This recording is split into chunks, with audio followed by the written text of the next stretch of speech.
How's it going, people? Welcome back to the channel. 2 videos in 2 days. Feels like it's been a little while since I've done that. But obviously, there's been some new news regarding, well, not new news, but some new tweets regarding the future of some of our players, which is good news where I'm coming from, because the future of some of our players needs to be discussed. It needs to be in the headlines, and more often than not, a lot of them need to bounce. Let me see what the chat is saying before we get into it. Big up Hybrid TV, loving the work. Can we have this every day? Arsenal don't provide enough ambition for us to be talking about transfers every single day, in my honest opinion. Even these rumour roundups, I think this is my fourth one so far. And they're few and far between, because yes, I could have talked about Guendouzi before. Yes, I could have talked about Bellerin before. Yes, I could have talked about Isak. Yes, I could have talked about... Who else have we been linked with so far this window? I haven't even done one on Ben White yet, even though I've touched on him here and there throughout. I tend to wait and see if the rumours are really picking up pace before I, go in and fully commit to discussing them. Big up Omar. Hope you're good, my guy. I see you. Man said, please somebody buy this prick, send him to one of these fashionista cities, Milan, Paris, just get him out of London. He needs new challenges. And Inter Milan are the latest team to be linked, on the verge of completing a 70 million deal for Hakimi going to PSG. That gives them a lot of money. Yes, they're already in financial turmoil. Most of that money will go towards releasing that burden a bit. But at the same time, they've got money to spend that. I'm not hearing any loan to obligation to buy or loan to option to... I want Bellerin out of this club this summer. Once and for all. Get 15, 20 million for him. They have that money. In all honesty, taking 50 million out of the 70 million Hakimi deal, putting that towards your debts and using 20 of that for Bellerin. It is what it is for that position. The Italian league is not like the Premier League in terms of how fast-paced the Premier League is. So I think Bellerin can forge something of a career over there. But at the same time, we've also heard him linked to Atletico and Villarreal and a couple other Spanish clubs, I think Real Betis. So it'd be interesting to see where he not decides to go, because it comes down to who offers the best for Arsenal. So it doesn't come down to where Bellerin wants to go or decides to go. I think it should come down to who offers us the best deal. Skullfuggery in the building. Again, feels like it's been a while since I said that. I need to message you, my guy. So either after this or later tonight, I'm going to message you and get some plans in place for the season coming. Hope you're good, bro. Been a while. Smashing it with AFTV. Appreciate the love, my guy. Love for the love as always. And love for everything you've done to help me out as well on the channel with Big Six and whatnot. And for the future endeavours we go through. Big up Turkish. Arteta complained about pre-season last year. Why can't we just buy the players we need now and worry about selling players afterwards? Well, a lot of people tend to forget that being part of a proactive approach, or being part of a proactive approach to the transfer window, would be bringing players in so they can have a pre-season, not only with the manager, but with the players around them. So it's all good and well saying Arsenal have spent money, but how has it been spent? Not only on the player, the positions, but how has it been spent in the terms of the time in the transfer window? Was it a last day deal? Did it drag out? More often than not, the answers are yes to those questions. So it's a massive problem. What's happened to the chat? I hope you're good, Harry. See you there. I remember last season when he burst onto the scene, what a talent he was. Injuries ruined him, though. I assume you're talking about Bellerin. Oh, why did I say I remember last season? I was thinking last season. But yeah, I also remember the season he burst onto the scene. I remember that game against Bayern Munich where he literally, and I think Ozil scored from his cutback, where he literally just tore them to shreds down that right-hand side. His pace, power on the ball, getting into good positions and just getting the ball into dangerous positions in the box. That's all he had to do. Injuries definitely played a part. Definitely played a part. Arsenal therapy needed, for fuck's sake. Yes and no, because sometimes talking about Arsenal can put you deeper in the mud. Big up Callum, hope you're good. Mikhail, I see you. Xhaka on the Roma move. Arsenal know what I want to do. It is very beautiful here. Obviously, talking about Rome, I think, did they play there? Yeah, they did play there. Listen, how much more examples do you need of players disrespecting this club and this fan base and, not taking any ownership of the problems that have gone on? How many times? Because people tell me I've got an agenda against the guy, or I've got an agenda against certain players. But more often than not, the players that I've criticized or the players that I feel like have let this club down prove it. They prove it. Ozil's done it. Bellerin's doing it. Jacques has done it now this season. Some of the quotes he's come out with, being in 8th, 10th position in the league, just shows he's more about himself than he is about the club. Big problem. And that quote, it is very beautiful here. Arsenal know what I want to do. Couple that with Ainsley Maitland-Niles saying, I need to know my future, I can kiss Arsenal goodbye. Like, what's going on? Look at the players that are talking about us in this manner. Granit Xhaka, Ainsley Maitland-Niles, it's crazy. One thing I give Bellerin is he hasn't kind of taken side shots at the club or side swipes. I actually think Bellerin does love Arsenal Football Club, but Bellerin is just not of the quality and mentality needed to succeed, in my honest opinion. But Xhaka and Ainsley Maitland-Niles sending parting shots in that way, you know, who are these players? Who are these players? It's actually embarrassing. And then man want to say I make a mockery. Big up Banky. Obviously, we had a good debate yesterday. Come on, my guy. Like up the video, people. Forgot to add that. But I hope you're well, G. Come on. I keep on saying this, but we need to talk and link up eventually. We're still local, man. North London. Come on. I see you, bro, as well. Jacques is a clown, someone says. That's the biggest problem, man. The fans just don't want to see what's right in front of them. You know, Xhaka saying that isn't a surprise to me. He feels like he's above the problems at the club. He feels like he probably doesn't deserve to be tainted, let's say, by the problems at the club. Where the reality is, he is one of the biggest problems in the playing staff area of the club. In terms of quality, problem. Mentality, problem. Character, problem. Leadership, problem. There's so many players we got like that where you can describe them in that manner. Problems all around, that I'm surprised only a handful, if that, come out to even take any ownership. Tierney came out this season in a couple of interviews where he speaks openly about the performance that we've just seen, or the weeks, you know, of poor form. And he admits that, you know, he doesn't talk as if he's above it. As much as we all look at Kieran Tierney as someone who really is above it and really is someone we look at as a turning point for the football club in terms of profile of player you go for, mentality and character-wise, he still talks as if he's partly responsible, and rightly so, because at the end of the day, that's what leaders do. They don't absolve themselves of any responsibility. Like what Xhaka said a few weeks ago, that he's had a good season, but what did he say? He's had a good season, but the people around him, whatever he said, he was basically saying the team's not good enough, but he's had a good season. Those sort of quotes there, they say so much about someone. They say so much. Man said, have you actually read those books behind you? I have, you know. I've read, well, I haven't read Wenger's one, I'll be honest, because the reviews I saw of that in the first few weeks, I started reading it and I thought I ain't going to find no new information in that. The Bergkamp one I've read, Tony Adams, I've read one of the two.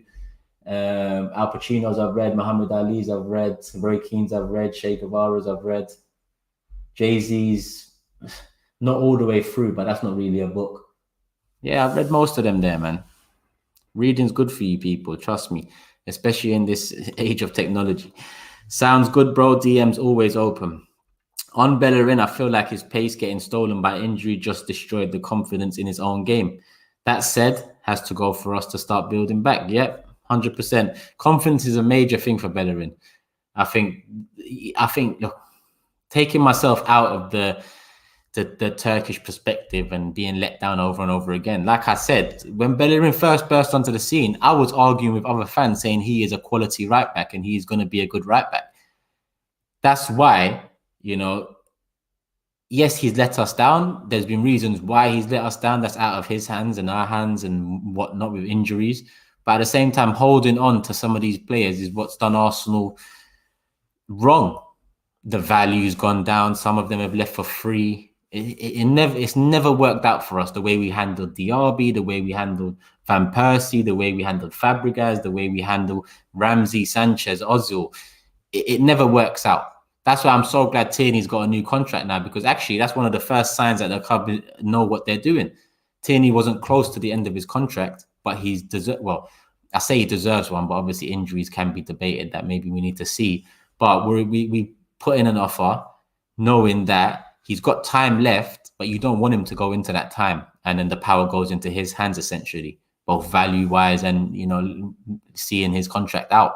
So I like that Tierney move, but things like holding on to Bellerin and so on, just let them go. Just let them go. Turkish, check Chris Wheatley's tweet about what Xhaka said. Yeah, that's what I just talked about what Xhaka said. It's a joke, but how many times can we talk about some of these players disrespecting the club? What Xhaka said after Chelsea was a joke. But yeah, I had fans telling me that I've got an agenda against him. I only go by what people say. Same way you can go by what I say and whatever else. It's all opinions at the end of the day. But surely if a player's coming out after scoring a free kick against Chelsea saying, I do my talking on the pitch, I let people talk, those people being fans whilst you're in 10th position in the league, kind of shows you what he's about. Surely Bellerin coming out and saying Sanchez wanted to win too much being a problem surely tells you what he's about. And that example goes for a few players down the line as well. Tierney is injury prone, get rid, and then just the one straight after, just shush. And then my captain. Sabitzer for around 15 million is a steal, 100%.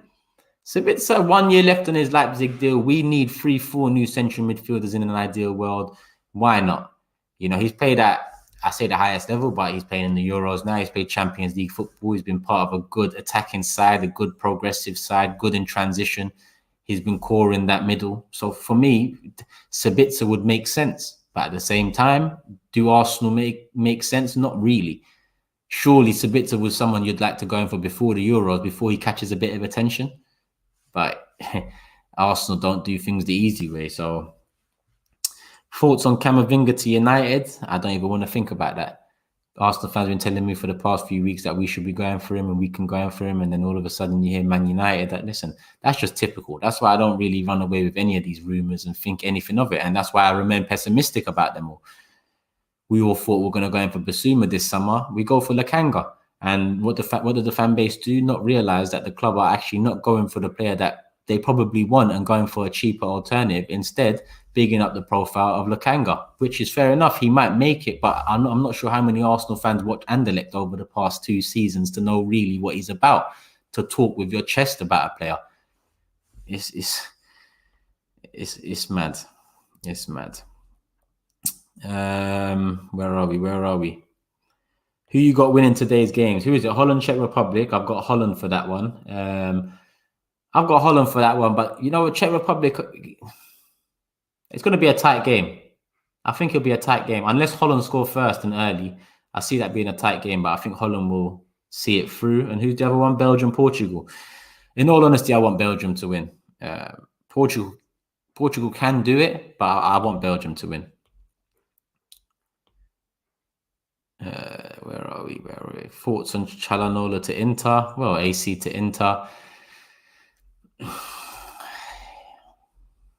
I don't care, A lot of these Turkish players right now, if you ask me about them, I just don't give a shit. I've talked a few of them up. Çalhanoğlu is not one of them. I've talked a few of them up for a couple of years now, and look what they did for me at the Euros. So right now is probably not the best time to ask me about Turkish players, but Çalhanoğlu to Inter, so be it. Inter have got problems. They've just won 1 league title. Their owners are probably thinking that will be enough for now, because letting Conte slip from your fingers and then also losing players left, right and centre, I assume, over the next few weeks and months ahead is going to cause problems for Inter. And I expect that they'll just fall back down the table like they was prior to this season.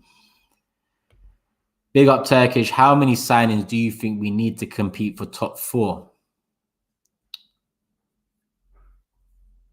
7. I'd say 7 to compete. And I say that because 3 of those 7 is in the middle. And when I say in the middle, I don't even mean attacking midfield. I mean, literally, we need to find rotation and partners for Partey.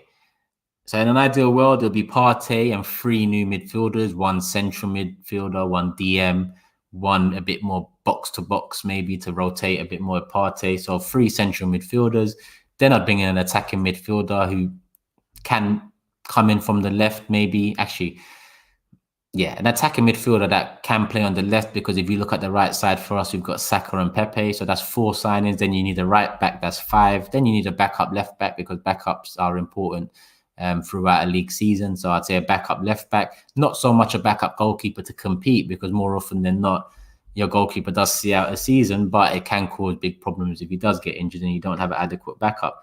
So I'd say that's 6 there already, 3 central midfielders, 1 attacking midfielder, 1 right back, 1 backup left back. And in all honesty, you sort out Lacazette and Eddie Nketiah and you bring in another striker. But maybe I'll change that 7 to a 6, because you said compete, not make. So to compete for the top 4, let's say 6. Love for the super chat though, Saeed.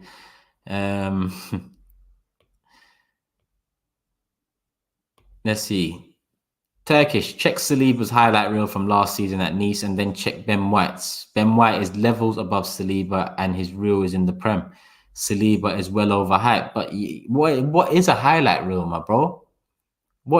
Sometimes highlight reels can come down to just editing, and maybe these are not edited, but all I'm saying is I'm not going to look at someone's highlights or a compilation of their best moments and make a decision. I'm not, and this ain't me making an argument for Saliba, because I'm equally as critical of the club for signing Saliba as I would be if they go ahead and sign Ben White. Not because I know the player and I don't expect them to succeed, and not the contrary either, where because I don't know the player, I don't want them. It's because it's not making sense. 2019, we needed a centre-back to come in and start that season. Come in and have an impact straight away. We go and spend 30 million, 27 million on Saliba. Doesn't make sense. Saint Etienne want him on loan back. Cool, he's 18. Go over there. Since then, it hasn't made sense. Now, this summer, we obviously need a right back, but I think more so we need central midfielders to sort that situation out. And we go for Ben White. After in the past 2 years, we spent 120 million on 4 centre-backs. If we bring in Ben White, 30 Gabriel and Saliba, 8 to 10 million on Mari, and then the 50 million on Ben White. So if we're not going into next season if we don't finish next season with one of the best defensive records in the league, and I don't mean best in a shit season like we've just seen, because we had the 3rd best this season just gone, but in reality, there's so many teams that fucked up this season that I'm not taking that anywhere with me. Coming into this season, if we see out this season, if we buy Ben White and we're known for our defensive soundness, being resolute, robust, then I'll understand the 120 million being spent in 2 seasons on the defense, because that's something we haven't seen from our defense in a few years.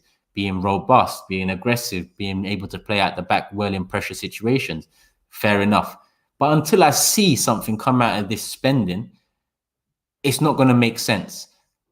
So far, we've spent 70 million on 3 centre-backs in the past 2 years. One hasn't even played for us. One's a backup, and Gabriel starts. Again, it's very difficult to understand where they're coming from. LOL, if someone judges a player on a highlight reel, then we are doomed. I can show you a good highlight reel about Mustafi. We know how that turned out. Very true. And with Mustafi, there was that season where someone put his stats next to Van Dijk and said, look at this. Do you remember that? I know everyone remembers that, because that is literally if you want to give an example of some of the stupidity within the fan bases across clubs, it's using statistics alone to measure, or using highlight reels alone to measure. Nothing beats an eye test, number one. Hence why when I'm talking about players from Anderlecht or Lille or fucking wherever, I don't watch them often enough to be able to tell guys 100% this person comes in and makes an impact. It's all a risk. Football is all a risk. Chelsea have made risky signings. Some have worked out, some haven't. Man City, some work out, some haven't. Man United, more don't work out, but some still do. Risky signings are part and parcel of the game. Every signing is risky now because of the money involved. So the risk factor needs to be eliminated or narrowed down by the club, by Edu and Arteta. And that's where we have a problem. Us fans are not paid to fucking eliminate risk and scout across Europe. You know, some man think Football Manager tells them everything. It doesn't tell you everything. It can, you know, give you an eye opener into some talent, but in reality, you need a lot more to justify being able to say, because your word should mean something. So if I come out here and say Lakanga is a top talent, people, I'm so glad that we signed him. That's on me. That's on my word. Like, if you come out and say something, that's your word. You need to be able to justify that. And in all honesty, not even just justify, know within yourself that what you're saying, you truly believe. Because a lot of people talk from a place where it's not true belief, it's literally more hope. And making assumptions based off hope is madness. And that's what a lot of our fan base do. It's assumptions based off hope. Even with Ben White, how many people watched Ben White week in, week out last season? Let's be honest here. But all of a sudden, he's an upgrade. All of a sudden, he's this, he's that. And there was an argument yesterday where someone said to someone else that Ben White's passing ability is better than Saliba's. That person then brought out Saliba's statistics, come playing out the back, and how it's better than better. And it's just like, listen, none of us know if Saliba's the one or Ben White's the one. But what we do know is signing a 30 million centre back and not playing him for 2 seasons is mad. And then going to buy a 50 million centre back out of nowhere when you need central midfield reinforcements and a right back is also mad. That's what we should talk about. The facts. Not if Saliba's good enough or Ben White's good enough. The facts are it's madness yet again.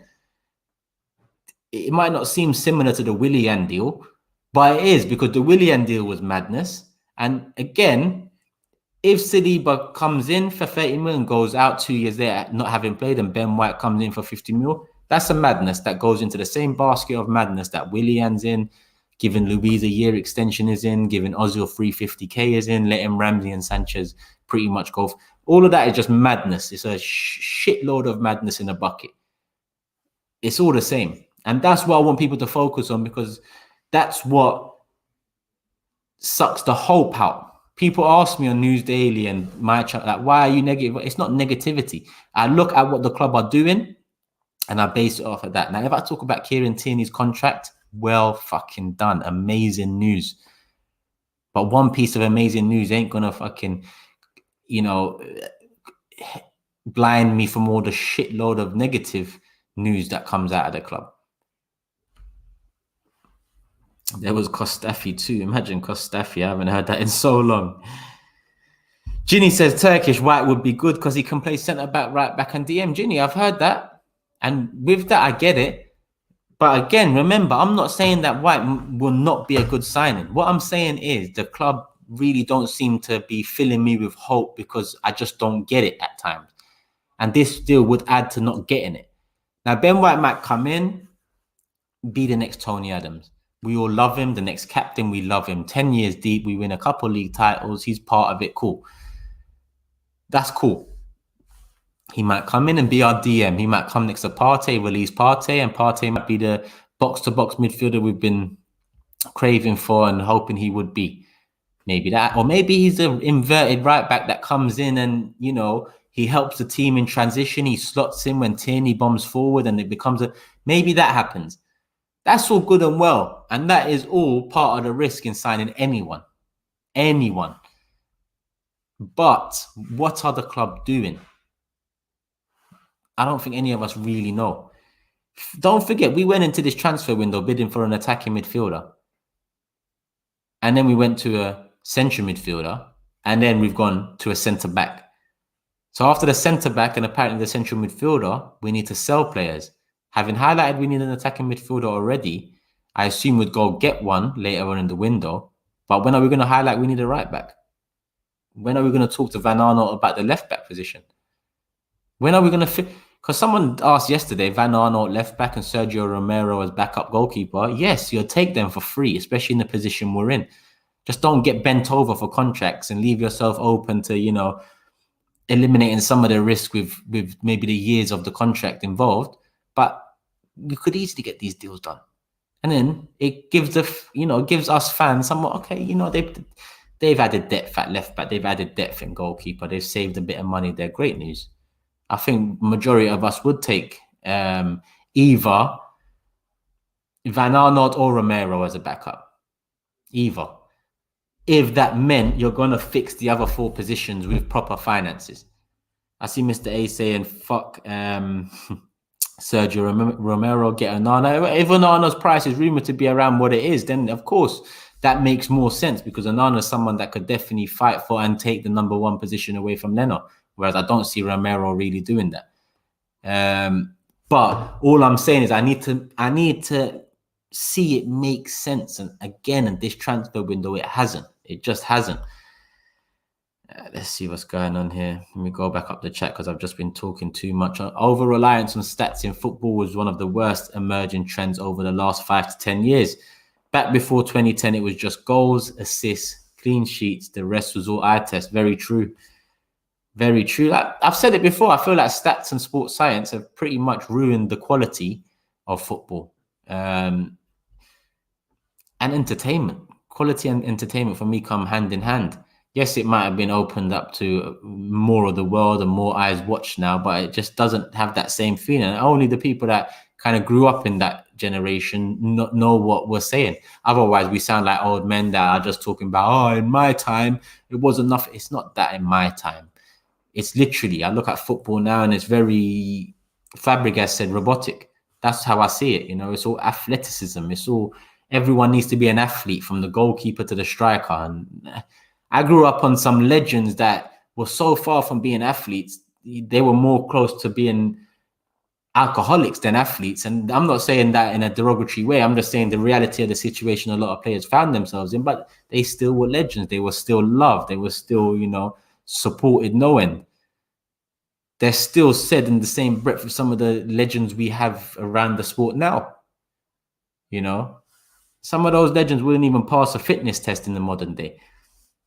You think Roy Keane and Tony Adams will be passing modern day fitness tests? I don't think so. In all honesty, I really don't think so. But Roy Keane and Tony Adams, in my opinion, are the 2 greatest Premier League captains in history, which is mad. They wouldn't even pass a fitness test in this day and age.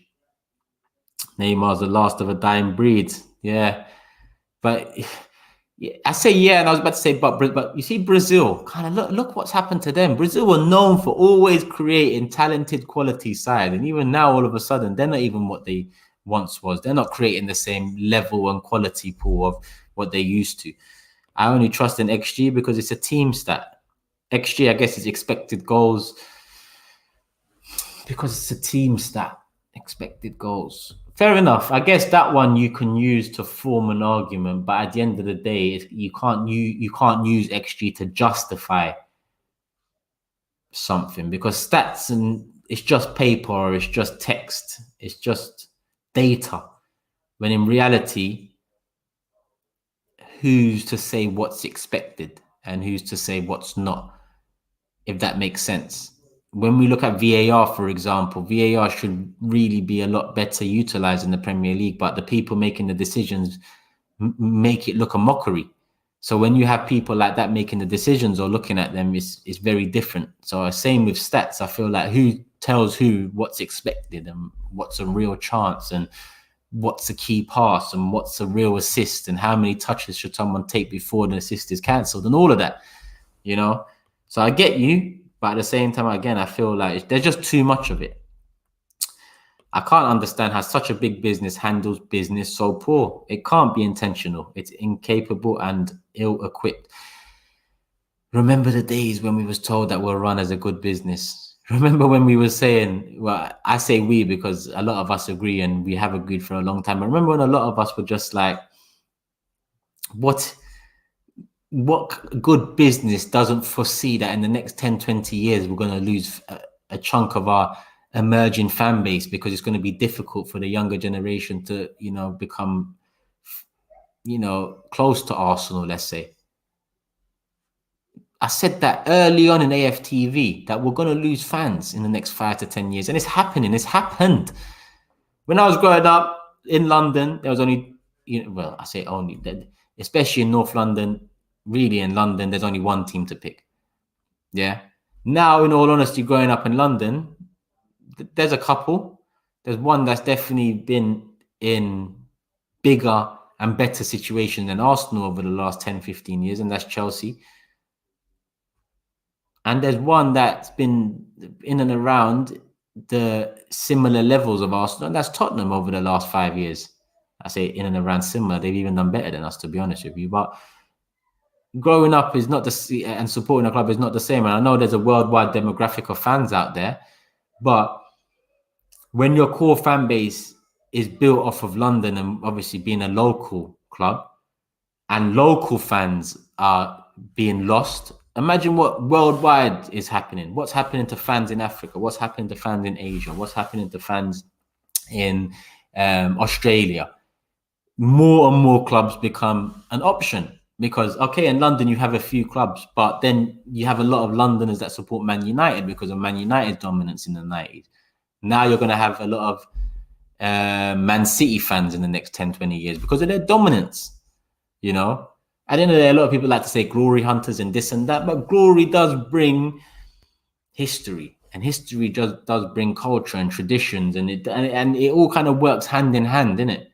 When it comes, it comes. It's easy to dismiss it because of oil money and this and that, but when a little child is growing up and deciding what football team he or she should support, do you think they look at, for example, Chelsea and think that club bought it all at the age of 5, 6, 7, 8, 9 years old? Not really. They're looking at it like Champions League. You know, they sign Hazard, they sign Costa, they sign Fabregas, they sign these players. That's what they're looking at. The younger fans don't give a shit about no oil money or no, like all of that rubbish that people like to say. Jashar says, big up Turkish. I remember saying that I wanted to assess Saliba while he was on loan. I watched about 8 to 10 full games and he is good enough for us now. Big up Jashar. Come on, the Sky network is in full flow. I love that because I was meant to do that, but the way Arsenal, fucked us this season, by January, I didn't give a shit about none of it, if I'm honest. And I know it's not Saliba's fault, but in all honesty, thinking about Arsenal and talking about Arsenal can be a bit of a chore, especially midway through a season when you're in 10th place without hope in the world, getting knocked out by Southampton in the only competition that you can win. It's all peak. But big up Jashar. Like, obviously, you've been a massive supporter of the channel for a long time, so I'm going to listen to your words. And that's the first bit of info I've been given by someone to say that, they've watched him 8 to 10 full games and he's ready. Full games mean a lot too. It's not a highlight reel. It's not even looking at maybe a 20-minute clip up of a full game. You need to see what he's like in situations where sometimes when the ball doesn't even come close to him. Is his positioning right? Is he talking to other players? Watching full games is the eye test. Stats won't tell you all of this quality needed mentally. It will tell you the quality, okay, on the goals and assists and productivity, but mentally, character-wise, leadership-wise, no stats can tell you that. How many times he told a man to get back into position. Maybe one day you'll have stats like that.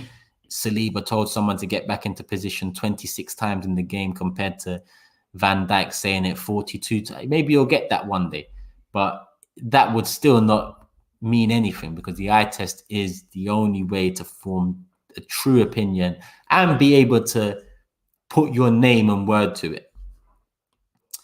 We even track airplanes. Don't remind me of that, please. Don't remind me of that. Big up KG as well, man. Hope you're good, my bro. I caught your stream with Tobes earlier. You do lose fans over time. An example is a little kid thinking Hull were bigger than Leeds because in his lifetime, Hull were Premier League. We were Championship. It happens. And kids don't give a shit. They look at here and now and they make their decision based off of that, So I completely get you, my guy. You'd be shocked at how much of a breeding ground for bad decision makers big businesses are. Yeah, because sometimes a lot of the time, big businesses have more money than sense, or more money than they know what to do with. So some of their fucking people are just in there for the ride. They're not really in there to help kick on and think about what that business will be like in 20 years, 40 years. They're there for now. They're there to suck what they can out of it and bounce onto the next one. At least when you have owners who give a shit and and there's heritage there, and you get little of those owners nowadays. Obviously, with the big money coming in, you kind of lost out on those. Well, big clubs have kind of slowly but surely lost out on that type of owner. At least there's a longevity there. Bullshitters thrive and climb to leadership positions before they get found out for delivering no value, and more often than not, they get a golden handshake. I saw it at my last company. The last company I worked for, massive company, FTSE top 10 or whatever company. They'd bring in a new CEO, they'd give millions. Within 6 months, that CEO fucks something, and there's a golden handshake of millions again. And it's just like, right, you're paying someone millions to come in, make poor decisions, and you're paying them millions to go out. It sounds like the managerial merry-go-round as well, that people like Jose thrive upon now, being paid to leave. And it's wrong. It's fucking wrong. And some of these contract makers and all that, listen, I know football's gone down the agency route and down the route of players having a lot more power, agents having a lot more power, and so on. But surely there's things you can put in contracts that take some of that power back. But I don't know what's happening. Let's see what's going on. Still got the recordings against PSG and Lille, said Joshua. Saliba reached a peak volume of 4 decibels shouting instructions, 0.6 decibels higher than any other defender. Can you imagine one day we're looking at stats like that, saying, look how much he shouts. Look how much he shouts, his vocal cords. There's no one like him in the world. Surely that will, galvanize the rest of the players around him. That sounds like something we'd be debating in a few years. Mustafa, what's good, Turkish? Will you ever be back on Robbie's stream? I assume you mean the Euros, and he's told me to come back on it, but I just don't. I might. You might see me there, but I've got no interest, if I'm honest. I do watch all the games, and I will watch the game today. I watched the game yesterday, but I don't really give a shit, if I'm honest. Expected bollikins from your centre-back partner. Big up Beast. I hope you're good, my guy. Been a while. Arteta doesn't have a Scooby-Doo.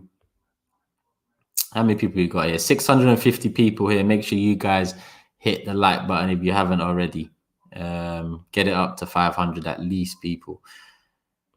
My shopping list for Arsenal: 8 players, 1 manager, 1 billionaire, 1 sporting director.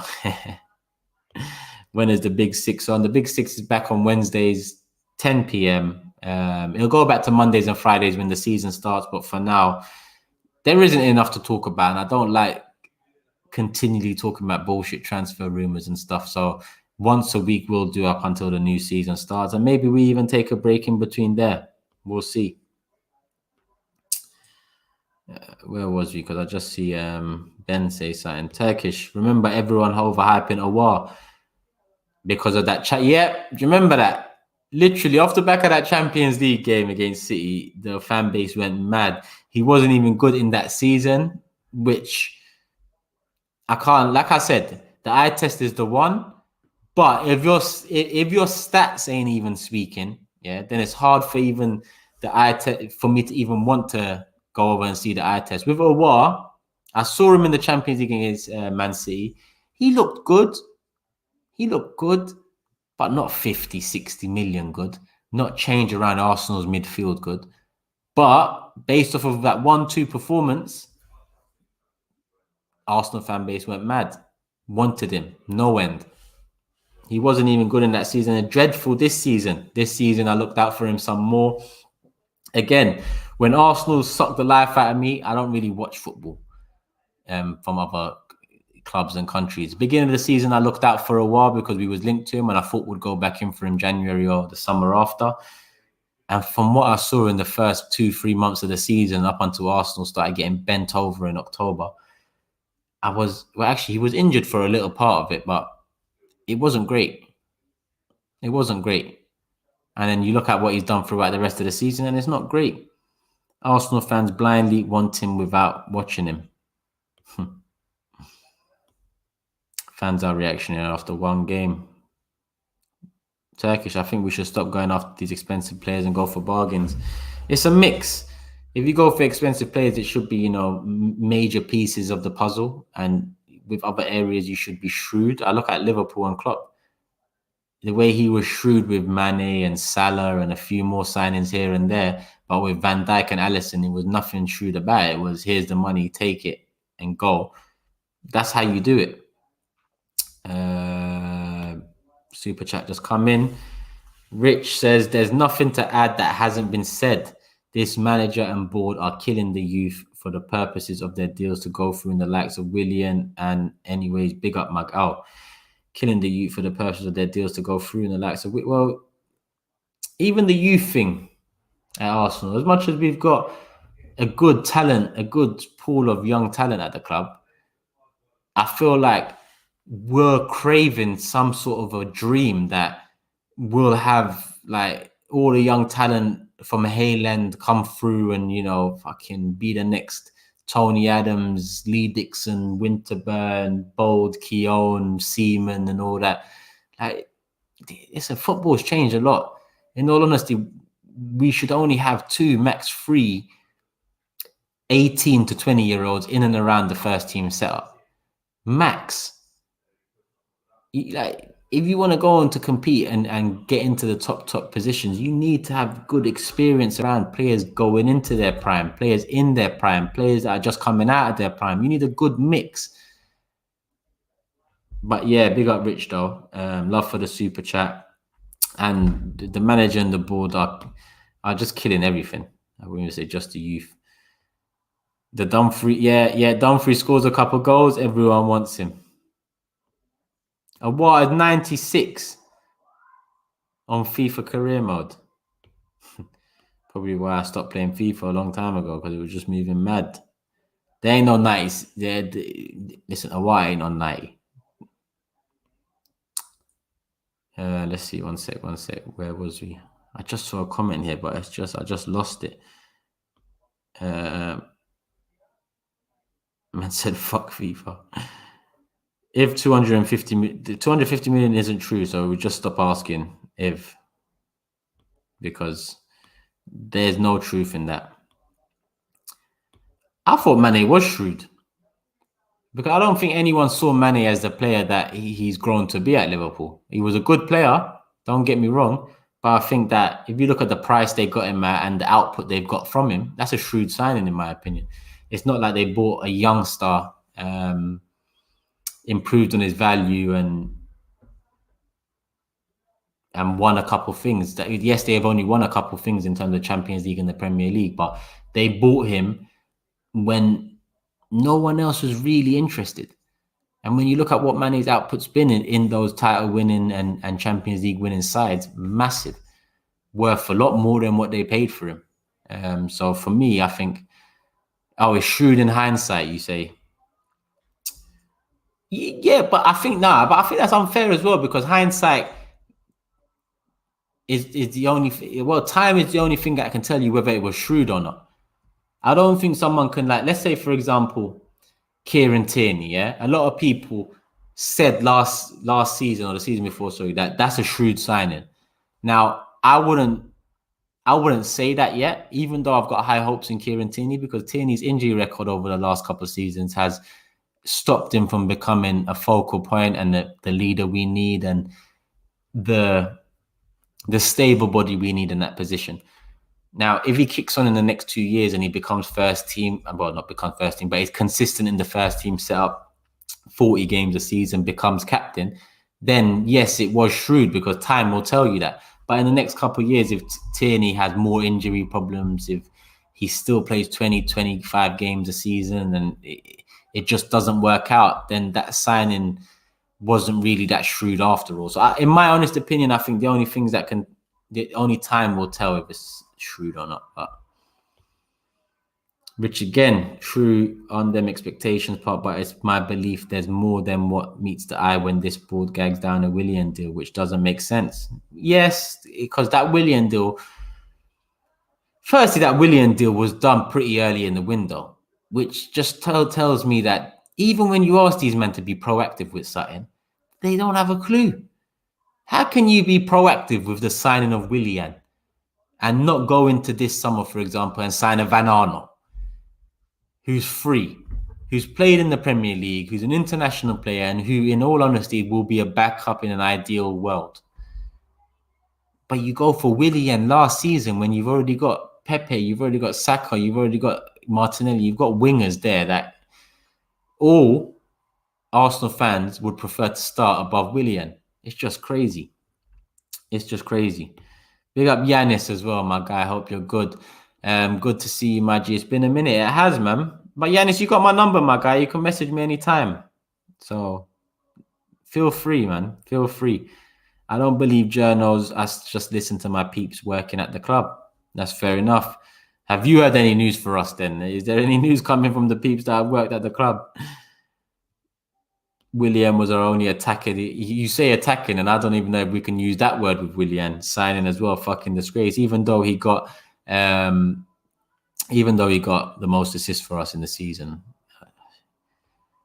Willian and attacking. Yeah, I'm not in it. Merhaba Turkish. I think the Ben White signing is needed and may as well get it done sooner rather than later. But why shell out 50 for White, but you can let Villa beat you to Buendia? Exactly. Make it make sense, Arsenal. What is going on? It's just not making sense. I hope you're good, though, G. I hope you're very good. Big up everyone. 700 people here now. I don't think we're on 500 yet, but keep hitting that like button. 2020, Willian is better than Ziyech. Trust me, I remind him of that. When is the video call-in show? Number one, I don't even know if it's going to be a video call-in or whether it's going to be literally on the mic where, it's audio. I need to work it out. I've just started thinking about it, so bear with me, people, and we'll get that going. Turkish, because we are, quote marked, building, I do believe we need young players to become the experienced players, and we can't attract the older experienced players. But I think Partey is a good signing in terms of having someone at a good age, prime experience, a good level. A couple more shrewd experience, because I think that Partey one was shrewd experience signing. So I think we can do the same with a couple others. You are right. Some of the youngsters have to grow into that.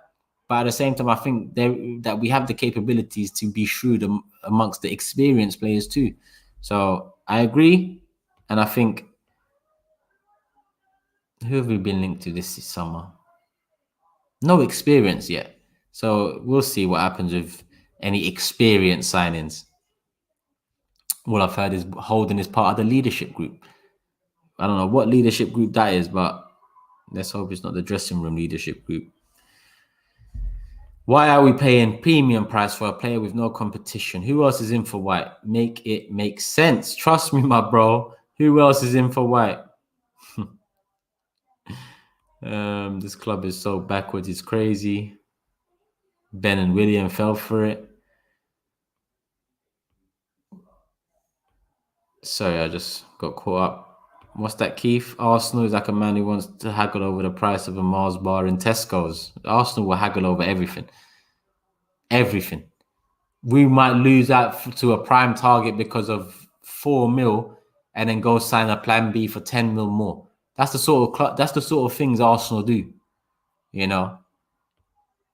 Far too cautious. No, I think stupid comes first. It's stupid and it's cautious. And when you mix it all up, it's just crazy the way Arsenal conduct business. Arteta is clueless. United too. What, Ben White? I don't know about that. Ake 45, Maguire 80, Van Dijk 75. But the thing about it is Man City and look, with Van Dijk, Liverpool shocked me with that, but they had disposable income because of, player sales and assets being sold and good transfer activity. So that one puts the Van Dijk one. And since Van Dijk and Alisson, where you can look at the Coutinho sale and some shrewd business as the reason behind it, Liverpool haven't spent big again. So they're not really that club to go over and just spend. Maguire, 80 mil. Man United get bent over by most clubs. Literally, they just get bent over by most clubs financially and then most players for wages.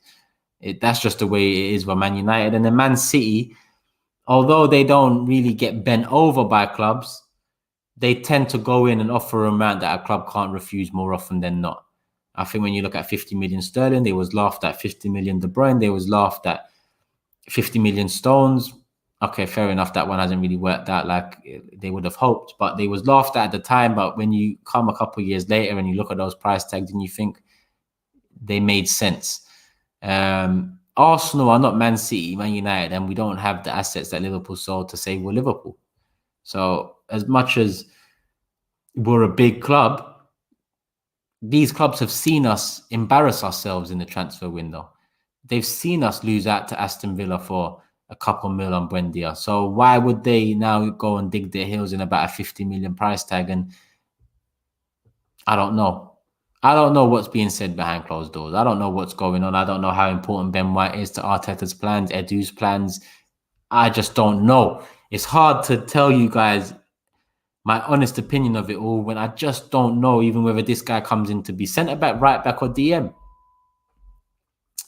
And I said something was funny yesterday, and this is what's funny. Every time something good happens, yeah, look, Kieran Tierney's contract, yeah, Edu comes out to speak. Arteta comes out to speak. Everyone's coming out to speak. Yeah, we're happy to do this new contract. I swear I had a screenshot of their quotes. I might have deleted them. Looks like I deleted them. It looks like I deleted them. But everyone comes out. Arteta comes out. Yeah, we're so glad Tierney signed. Fucking, I'm just surprised Kroenke doesn't come out to say something too. But when you finish 8th, when we get knocked out to Villarreal, when we lose out to Villa for Buendia, no one's coming out to speak. Everyone's tongue-tied. Everyone's phone's going voicemail. Everyone just doesn't want to. It's a no commenting. But as soon as one good thing happens, you're hearing from everybody at the club. Everybody. And I'm just thinking, bro, you might need to come out and explain some of the bullshit. Don't always come out and talk about the good things, which are once every fucking couple of years. Hence why you only come out once every couple of years. Hiding, says Maury, and that's exactly it. That's exactly it. That's what I find funny. You're missing in action when the going gets tough. But as soon as there's one little thing to talk good about, one little thing, stop the press, headline news, alarm bells. Edu speaks, Arteta speaks, Vinay speaks, the caretaker speaks, the janitor speaks, Kroenke speaks. Take it easy. Take it fucking easy and realize what's going on here. They're just trying to sway our minds so we forget about the real problems and take our minds off it all. Either stop caring, stop fighting, or just stop moaning. One or the other. Especially on Facebook and Insta pages. Hiding. Facebook and Insta, they probably don't get as much abuse as Twitter, because Twitter is the worst platform for abuse. Hence why they P Arsenal. Very well put. All of these names work so well for Arsenal Football Company, Arsenal Limited, P Arsenal. They just work so well because it is what we are. Smash the likes, people, and subscribe. I'm going to wrap it up in about the next 5 minutes. Get your last couple of questions in. Let me see what we're on. Get your last couple of questions in, people. And yeah, Fashion Club, that's another one. How can I forget that one? Works so well. There's just too many. And it suits us so much more than Arsenal Football Club. Those names for the last 10 years suit Arsenal much more than Arsenal Football Club. Turkish, remember the fights against United fans? Come on, elite moments. Chest high. You could be confident. You can talk shit. You could put your name and word to some of the players we had, and they wouldn't let you down. Long gone are those days. Oh, here we are. Mark, big up Turkish. Proud of you, brother. You have grown to be an excellent presenter, and you keep it real. Some think you're negative, but you keep it 100. Mark, I hope you're good, man. It's been a little while, and I love for the love, man. I always appreciate comments like these, and especially comments coming from people that have been a part of this channel for years. Well, it's only been running for about 3 years, but since the beginning, basically. Really do appreciate that, my guy. Because even till this day, I'm not a good presenter, I just know how to manage time and move the subject matter along and ask good questions. But, well, maybe that makes me a good presenter. But in terms of presenting, I don't see myself as a good presenter. I just see myself as someone who cares a lot about Arsenal and someone who's noted that the media and pundits don't ask the right questions. I just ask what I believe are the right questions. It's so easy for people to do, but unfortunately, the mainstream media don't do it. Facts. Please host a Euros episode. Should I do that? Yeah, I might tell Robbie I'll host one. Why not? We'll see how it goes. That's what presenters do. That's what when I was talking about, I was thinking maybe I am. But I guess the way I talk, the way I don't know, maybe a hat on. You don't usually see a lot of presenters like me. But I guess that is part of the problem. But it is what it is. Love for the love, man. Harry said, we decide who's good Turkish. Fair enough. Fair enough. Come on. Love, love, love. I see you there as well. Been following your journey on AFTV. Come on, G. What football boots first caught your eye when you were... I used to love Tiempos. The original Tiempos, R9. Original. All black, blue stripe through the middle of the tongue folds over, big white Nike tick. Shut up. All the people that used to get Predators and all that, I didn't care about all that. I used to just restock on Tiempos every time. One pair of Predators I got, but I thought it was more snazzy than anything. So for me, the Tiempos were just the one. Original. I didn't need the boots to do the talking for me. I'd do the talking. So the boots could be just clean. Apparently, Arteta sees White filling in at right back and using the money on other key areas. Turkish, make it make sense. I swear that's gonna be the next one anyway. Hashtag make it make sense. That's what we need. A plane flying over saying make it make sense. So some of these fans can ask themselves as well. It's true, it's not making sense, bro. I'm telling you, when I was growing up, that was the one. Clean boot, just a clean boot, no messing about. Off topic, McGregor Poirier 3. This is it for McGregor. If McGregor don't do it, then forget about it. Oh, you know what? I'll do a video closer to the time. I know it's in a couple of weeks, so we'll get onto that. Stick room tag. Thank you very much. Thank you. Oh, T90. Oh, yeah, the T90. The white ones were cold. For the five-a-side games, I used to have total 90 still. The white ones, laces on the side. Yeah, those were cold. But they were a bit more snazzy, but they was also comfy too. But still, the Tiempos were the one. They were still the one. Cold first football boots. Love to see it, man. A lot of similar-minded people, a lot of similar memories. Trademark it. What, make it make sense? Fuck it, man. We're going to bring out a show. I think the weekly show, make it make sense.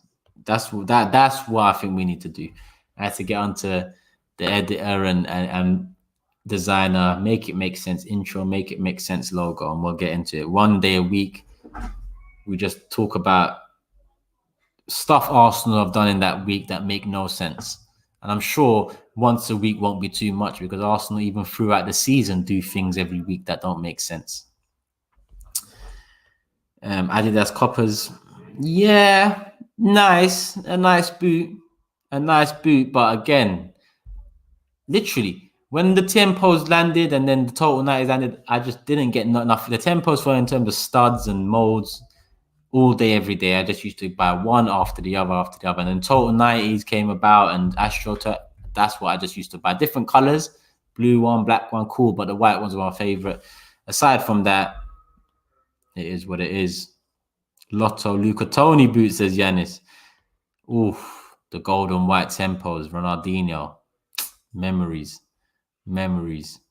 Chashar said, don't get me vexed about not a good presenter. Supporters Club and Big Six Show. I think Supporters Club and Big Six Show are good ideas more than I can say, okay, I'm creative. I've got a creative mind. I've got a good mind, but I don't know about present. Still, presenter, maybe you're right. No, I'm going to listen to you guys. You guys say it as it is. Maybe you're right. Because even I've been my job title now is actually presenter. It's all mad. Imagine uni 12 years ago, I didn't ever think to myself that I'll be a presenter later down the line. Yes, it's only YouTube, but it is mad. Original Predators, I know a few friends that would agree with you there, but not me. Mustafa, please don't spam this sort of a question, because the answer will be no every time you've asked it. There's no chance. Tony Adams, Roy Keane, Wenger, and Ian Wright book in the background. Yep, there's a few more as well. Both of Tony Adams, Ian Wright, Wenger, Muhammad Ali. How could I forget that? The Muhammad Ali is the greatest. That book is something else. Muhammad Ali is the greatest. I know it's off topic all of a sudden, but Muhammad Ali, they don't make them like him anymore, I'll be honest. Taylor says the total 90s, everyone in the ends wore them daily. Trust me, I used to see man wear that to school and that. No, there are no rules that specs that to say. Man used to wear the total 90s to school.